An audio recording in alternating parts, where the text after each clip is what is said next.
सुशांत सिंह मामले में supreme court में आज उनके फैमिली लॉयर ने यही कहा जो मैंने आपको बहुत दिनों पहले अपने एक वीडियो में कहा था और बार बार मैंने कहा था। उन्होंने कहा कि मुंबई पुलिस इस केस में जो रियल अक्यूज है उनके पीछे ना जाकर इतने सारे लोगों को उन्होंने इन्वेस्टिगेट किया जिनका केस के साथ कोई डायरेक्ट कनेक्शन नहीं था। ये तो आप जानते हैं कि मुंबई पुलिस ने कुछ 56 लोगों को इस केस में इंटरोगेट किया है, लेकिन जो मेन अक्यूज जिनकी FIR में नाम आई हुई है, जैसे कि रिया चक्रवर्ती को सिर्फ उन्होंने किया था 2 बार इन्वेस्टिगेट, लेकिन सैमुअल मिरांडा से लेकर श्रुति मोदी, बाकी जो भी रिया चक्रवर्ती के फैमिली मेंबर्स हैं उनको कभी नहीं बुलाया था।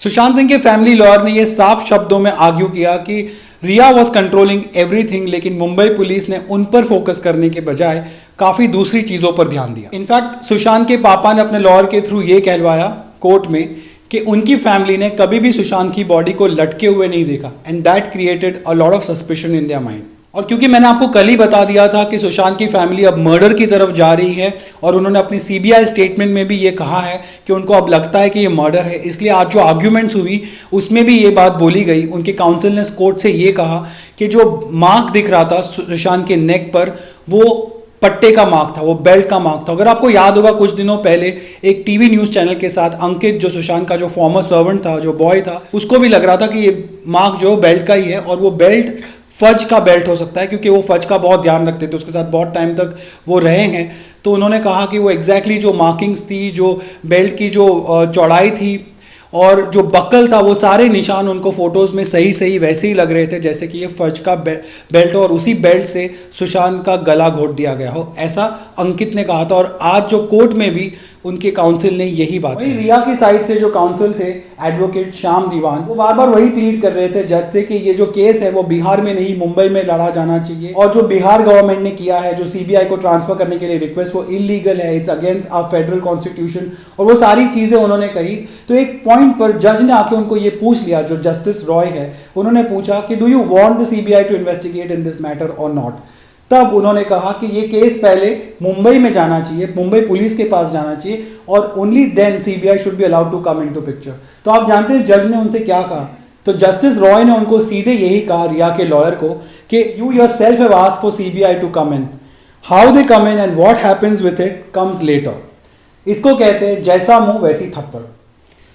और इसके बाद जस्टिस रॉय ने सीधा ही उनको कह दिया कि so your stand becomes clear that CBI should come in, मतलब CBI को इस केस में आना चाहिए। तो एक तरीके से रिया के लॉयर अपने ही बिछाए जाल में फंस गए और उनको बोलना पड़ा कि हाँ, we stand by what we said earlier, लेकिन ड्यू प्रोसीजर फॉलो होना चाहिए। इसका मतलब वो कह रहे थे बार बार वही चीज़ कि बिहार में नहीं मुंबई में आना चाहिए और मुंबई पुलिस को पहले इसको इन्वेस्टिगेट करना चाहिए और बाद में ही CBI को इस पूरे मामले में आने देना चाहिए। और इसके बाद of course they continued arguing about कि कैसे बिहार इलेक्शंस आ रहे हैं, इस वजह से ये सारा मामला पॉलिटिसाइज हो रहा है, उनकी क्लाइंट को ट्रॉमेटाइज किया जा रहा है because of the media trial. उनको ये भी लग रहा है कि इसमें बहुत सारी पॉलिटिकल रिपरकशंस हो रहे हैं और इस केस को बहुत ज़्यादा फोकस दिया जा रहा है। ये सारी बातें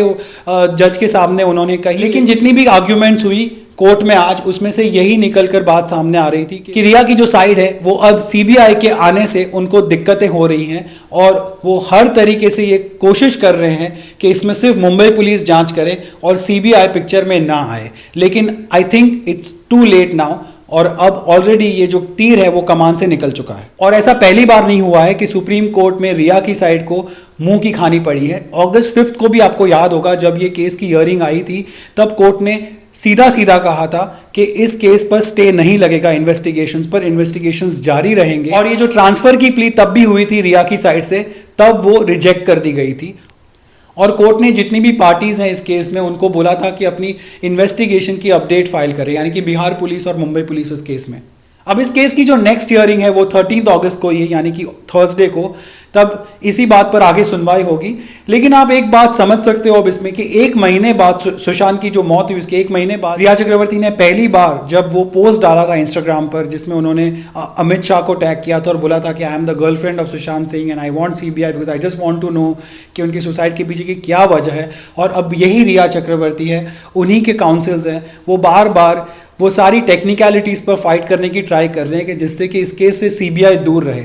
लेकिन now it's really too late. लेकिन जिस डेट को रिया चक्रवर्ती ने CBI की मांग की थी, उस डेट में और आज की तारीख में बहुत फ़र्क है। तब बहुत सारे नैरेटिव्स चल रहे थे,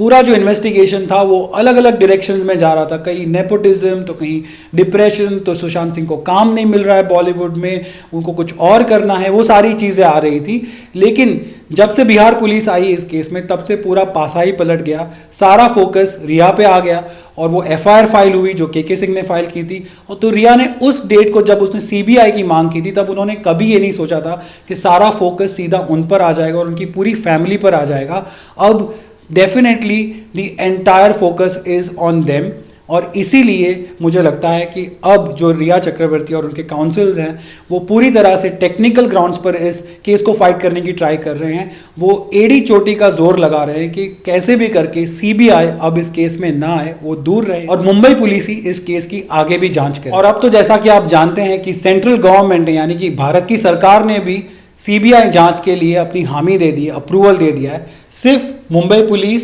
रिया के काउंसिल्स और स्टेट गवर्नमेंट जो है महाराष्ट्र की, इन तीनों को ही सबसे ज़्यादा दिक्कत है सीबीआई के इस केस में आने से, और यहीं पर सारा मामला आके अटका हुआ है, यहीं पर आर्ग्यूमेंट्स चल रहे हैं कोर्ट में भी। और जब से रिया के कॉल रिकॉर्ड सामने आए जिसमें एयू इनिशियल्स वाले इंसान के साथ उनकी बात हुई ऐसा दिखाया जा रहा है, जिसमें 44 आउटगोइंग कॉल्स और 14 इनकमिंग कॉल्स आप देख सकते हैं इसमें हुआ है। और एयू जो इनिशियल्स हैं वो आदित्य ठाकरे के भी इनिशियल्स हैं, जैसा आप उनके ट्विटर अकाउंट पर देख सकते हैं। तो शक की सुई उन पर भी जा रही है, तो इसलिए महाराष्ट्र गवर्नमेंट को कहा जा रहा है कि इस केस से प्रॉब्लम है। लेकिन जो भी है, 13 को वी होप कि कोई डेफिनेट डिसीजन आ जाए सुप्रीम कोर्ट से, ताकि ये केस आगे बढ़े और इन्वेस्टिगेशन आगे बढ़े और जस्टिस और क्लोजर दोनों मिले सारी पार्टीज को। सुशांत सिंह मामले की और बॉलीवुड की बड़ी इंपॉर्टेंट खबरों के लिए आप मेरे साथ जुड़े रहिए। अगर आपने सब्सक्राइब नहीं किया मेरा चैनल तो please you are most welcome to do that, और प्लीज़ बेल आइकन को भी दबा दीजिए, तो मैं जब भी नया वीडियो डालूंगा आपको नोटिफिकेशन आ जाएगी। And thank you so much for being with me, thank you so much for watching.